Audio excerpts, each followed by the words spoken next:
Mateus 26. Tendo Jesus acabado todos estes ensinamentos, disse a seus discípulos: Sabeis que daqui a 2 dias celebrar-se-á a Páscoa, e o Filho do Homem será entregue para ser crucificado. Então os principais sacerdotes e os anciãos do povo se reuniram no palácio do sumo sacerdote, chamado Caifás, e deliberaram prender Jesus à traição e matá-lo.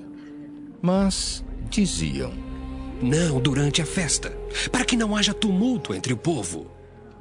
Ora, estando Jesus em Betânia, em casa de Simão o leproso, aproximou-se dele uma mulher, trazendo um vaso de alabastro cheio de precioso bálsamo, que lhe derramou sobre a cabeça, estando ele à mesa. Vendo isto, indignaram-se os discípulos e disseram: Para que este desperdício? Pois esse perfume podia ser vendido por muito dinheiro e dar-se aos pobres. Mas Jesus, sabendo disto, disse-lhes: Por que molestais esta mulher? Ela praticou boa ação para comigo. Porque os pobres sempre os tendes convosco, mas a mim nem sempre me tendes. Pois derramando este perfume sobre o meu corpo, ela o fez para o meu sepultamento. Em verdade vos digo, onde for pregado em todo o mundo este evangelho, será também contado o que ela fez para a memória sua. Então um dos 12, chamado Judas Iscariotes, indo ter com os principais sacerdotes, propôs: Que me quereis dar e eu vou-lo entregarei? E pagaram-lhe 30 moedas de prata. E desse momento em diante buscava ele uma boa ocasião para o entregar. No primeiro dia da festa dos pães asmos, vieram os discípulos a Jesus e lhe perguntaram: Onde queres que te façamos os preparativos para comeres a Páscoa? E ele lhes respondeu: Ide à cidade ter com certo homem e dizei-lhe: O mestre manda dizer: O meu tempo está próximo. Em tua casa celebrarei a Páscoa com os meus discípulos. E eles fizeram como Jesus lhes ordenara e prepararam a Páscoa. Chegada a tarde, pôs-se ele à mesa com os 12 discípulos, e enquanto comiam, declarou Jesus: Em verdade vos digo que um dentre vós me trairá. E eles, muitíssimo contristados, começaram um por um a perguntar-lhe: Porventura, sou eu, Senhor? E ele respondeu: O que mete comigo a mão no prato, esse me trairá. O Filho do Homem vai, como está escrito a seu respeito. Mas ai daquele por intermédio de quem o Filho do Homem está sendo traído. Melhor lhe fora não haver nascido. Então Judas, que o traía, perguntou: Acaso sou eu, mestre? Respondeu-lhe Jesus: Tu disseste. Enquanto comiam, tomou Jesus um pão e, abençoando-o, o partiu e o deu aos discípulos, dizendo: Tomai, comei. Isto é o meu corpo. A seguir, tomou um cálice e, tendo dado graças, o deu aos discípulos, dizendo: Bebei dele todos, porque isto é o meu sangue, o sangue da nova aliança derramado em favor de muitos, para a remissão de pecados. E digo-vos que, desta hora em diante, não beberei deste fruto da videira, até aquele dia em que o hei de beber, novo convosco no reino de meu Pai. E tendo cantado um hino, saíram para o Monte das Oliveiras. Então Jesus lhes disse: Esta noite todos vós vos escandalizareis comigo, porque está escrito: Ferirei o pastor e as ovelhas do rebanho ficarão dispersas. Mas depois da minha ressurreição, irei adiante de vós para a Galileia. Disse-lhe Pedro: Ainda que venhas a ser um tropeço para todos, nunca o serás para mim. Replicou-lhe Jesus: Em verdade te digo, que nesta mesma noite, antes que o galo cante, tu me negarás 3 vezes. Disse-lhe Pedro: Ainda que me seja necessário morrer contigo, de nenhum modo te negarei. E todos os discípulos disseram o mesmo. Em seguida, Foi Jesus com eles a um lugar chamado Getsêmani e disse a seus discípulos: Assentai-vos aqui enquanto eu vou ali orar. E levando consigo a Pedro e aos 2 filhos de Zebedeu, começou a entristecer-se e a angustiar-se. Então lhes disse: A minha alma está profundamente triste até a morte.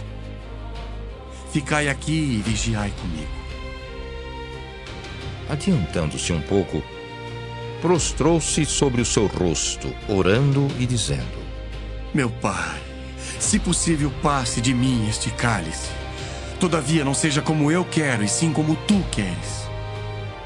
E voltando para os discípulos, achou-os dormindo e disse a Pedro: Então, nem uma hora pudeste vós vigiar comigo? Vigiai e orai para que não entreis em tentação. O espírito, na verdade, está pronto, mas a carne é fraca. Tornando a retirar-se, orou de novo, dizendo: Ah, meu Pai, se não é possível passar de mim este cálice sem que eu beba, faça-se a tua vontade. E voltando, achou-os outra vez dormindo, porque os seus olhos estavam pesados. Deixando-os novamente, foi orar pela 3ª vez, repetindo as mesmas palavras. Então, voltou para os discípulos e lhes disse: Ainda dormis e repousais.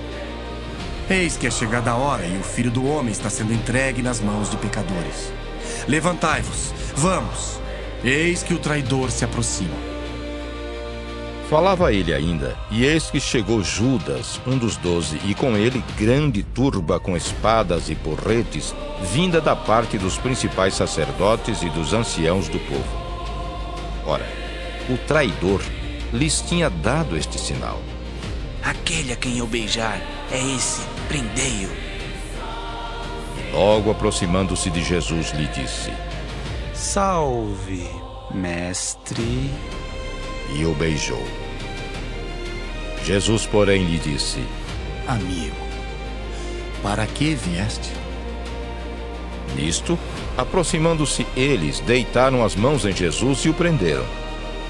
E eis que um dos que estavam com Jesus, estendendo a mão, sacou-o da espada e, golpeando o servo do sumo sacerdote, cortou-lhe a orelha. Então Jesus lhe disse: Embainha a tua espada, pois todos os que lançam mão da espada, a espada perecerão. Acaso pensas que não posso rogar a meu Pai, e ele me mandaria nesse momento mais de 12 legiões de anjos? Como, pois, se cumpririam as escrituras segundo as quais assim deve suceder? Naquele momento, disse Jesus às multidões: Saístes com espadas e porretes para prender-me como um salteador? Todos os dias no templo eu me assentava convosco ensinando e não me prendestes. Tudo isto, porém, aconteceu para que se cumprissem as escrituras dos profetas. Então os discípulos todos, deixando-o, fugiram. E os que prenderam Jesus o levaram à casa de Caifás, o sumo sacerdote, onde se haviam reunido os escribas e os anciãos. Mas Pedro o seguia de longe até ao pátio do sumo sacerdote, e, tendo entrado, assentou-se entre os serventuários para ver o fim. Ora, os principais sacerdotes e todo o sinédrio procuravam algum testemunho falso contra Jesus, a fim de o condenarem à morte. E não acharam, apesar de se terem apresentado muitas testemunhas falsas.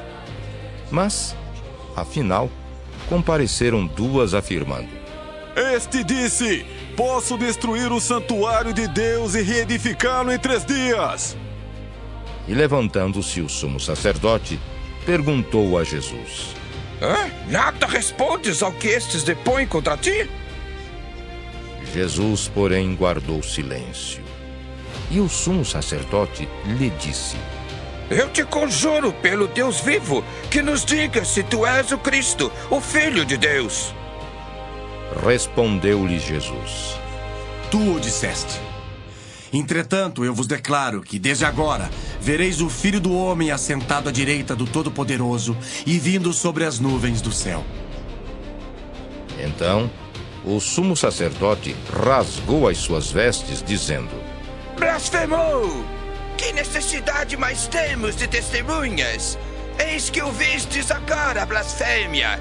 Que vos parece? Responderam eles. É réu de morte. Então, uns cuspiram-lhe no rosto e lhe davam murros, e outros o esbofeteavam, dizendo: Ah, profetiza-nos, ó Cristo, quem é que te bateu? Ora, estava Pedro assentado fora, no pátio, e aproximando-se uma criada lhe disse: Também tu estavas com Jesus o Galileu. Ele, porém, o negou diante de todos, dizendo: Não sei o que dizes. E saindo para o alpendre, foi ele visto por outra criada, a qual disse aos que ali estavam: Este também estava com Jesus o Nazareno. E ele negou outra vez com juramento: Não conheço tal homem. Logo depois, aproximando-se os que ali estavam, disseram a Pedro: Verdadeiramente és também um deles, porque o teu modo de falar o denuncia.